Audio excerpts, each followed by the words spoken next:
Marcado. Pessoal, bom dia, boa tarde, boa noite, tudo bem com todos? Espero que sim, comigo está tudo bem.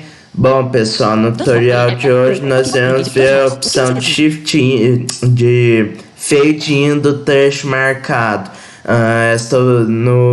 Nos efeitos do minigrav. Esta opção só está disponível também na versão modificada pelo Glauco do minigrav, né? Não tem na versão oficial. Carregando som. Modo ligado. Deixe. Início Eu vou selecionar um trecho. Gravador. Confirma o vídeo. FN. Dosvox. T. E. 2. Minigrav teste 2. Gravador. Qual sua opção? T.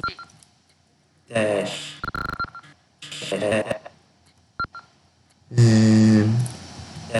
Vou marcar aqui.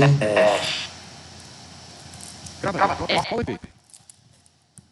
Shift I, né? Que se fosse só o I sem a teclinha Shift pressionada, ele iria no fade in normal.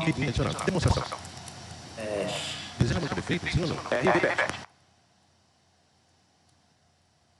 Sim. Sim. Demonstração. Deseja mostrar defeito? Sim ou não?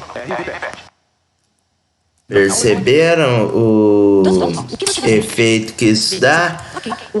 Bom, pessoal, no tutorial de hoje era isso. Espero que tenham gostado e até a próxima.